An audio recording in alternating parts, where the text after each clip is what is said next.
Domingo 12 de septiembre de 2021. La palabra dice. Marcos, capítulo 8, versículos del 27 al 35. Jesús salió con sus discípulos hacia los poblados de Cesarea de Filipo, y en el camino les preguntó, ¿quién dice la gente que soy yo?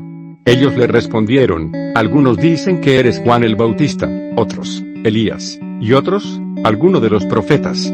¿Y ustedes, quién dicen que soy yo? Pedro respondió, tú eres el Mesías.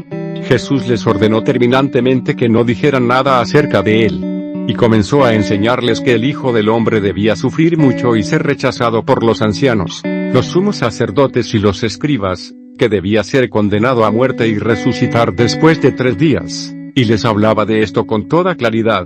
Pedro, llevándolo aparte, comenzó a reprenderlo. Pero Jesús, dándose vuelta y mirando a sus discípulos, lo reprendió, diciendo, retírate, ve detrás de mí, Satanás, porque tus pensamientos no son los de Dios, sino los de los hombres. Entonces Jesús, llamando a la multitud, junto con sus discípulos, les dijo, el que quiera venir detrás de mí, que renuncie a sí mismo, que cargue con su cruz y me siga.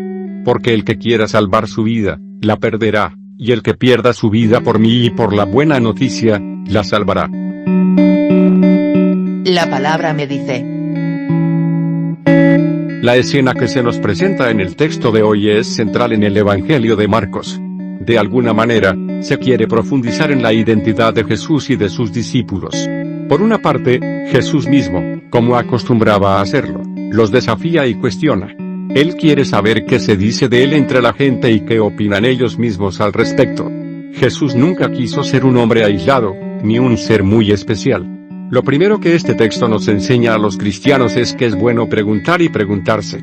Porque la verdad implica una búsqueda constante y nunca podremos estar plenamente seguros de haberla alcanzado. De hecho, cuando Jesús hace la primera pregunta, ¿quién dicen los hombres que soy yo? Los discípulos recogen varias respuestas, Juan Bautista, Elías, alguno de los profetas. Pero Jesús va más a fondo y les formula la pregunta directamente a ellos, ¿quién soy yo para ustedes?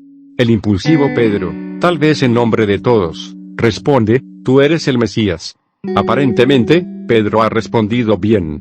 De hecho, él pertenecía a un pueblo que tenía sus expectativas mesiánicas. Y, sin embargo, Pedro no ha entendido y se ha equivocado radicalmente. Tiene una visión nacionalista del Mesías, como aquel que vendrá a restaurar a Israel como pueblo libre de la opresión romana. Por eso Jesús lo hace callar y le da la reprimenda más severa de todo el Evangelio. Pedro quiere apartarlo de su misión. Pero en la segunda parte del texto, además de corregir la visión de Pedro, se nos dice quiénes son los verdaderos discípulos. ¿Quién soy yo y qué debo ser como discípulo? Y no hay otra respuesta que seguir a Jesús.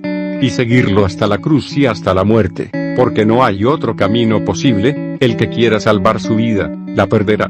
En realidad, todos y cada uno de nosotros somos Pedro. Nos cuesta aceptar el camino de Jesús, que es el camino del discípulo, entregar la vida para salvarla. Vale la pena que meditemos hondamente este Evangelio, en tiempos de pandemia. Muchos tienen miedo por su vida o la de sus seres queridos.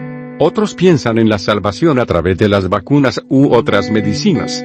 Finalmente, otros acuden a la superstición o interpretan la fe cristiana en modo supersticioso, como si el hecho de rezar nos librara mágicamente de la enfermedad o del sufrimiento. ¡Cuántas falsas expectativas! Sobre Jesús y sobre nosotros como discípulos. Podemos preguntarnos, ¿quién es Jesús para nosotros hoy? ¿Qué expectativa suscita en mí? ¿Soy acaso Pedro, o intento ser al menos un discípulo que sabe cuestionarse a fondo sobre su vida y su muerte? Con corazón salesiano. Hoy quisiéramos poner en consideración el testimonio de Seferino Namuncurá.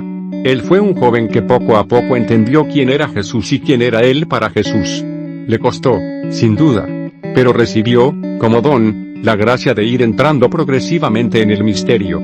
Para él significó la renuncia a muchas expectativas humanas y hasta cristianas que tenía. Significó llevar la cruz personal, a veces de la incomprensión y de la soledad.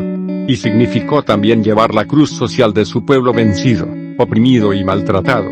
Pero, al mismo tiempo, era consciente y creía firmemente que, entregándolo todo, podía participar también, junto a su pueblo, del triunfo de aquel que había venido a traer la vida en abundancia.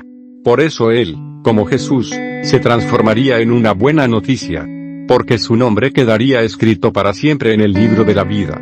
Este libro que también hoy nosotros podemos leer para vivir y morir como resucitados. A la palabra, le digo. Señor Jesús, te damos gracias por tu misterio pascual. Te damos gracias porque nos has llamado a ser discípulos y a acompañarte hasta tu cruz gloriosa. Gracias porque nos das tu Espíritu, para que podamos recorrer este camino.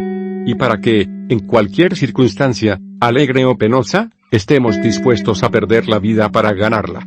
Porque, ¿de qué le vale al hombre ganar todo el mundo si pierde su vida?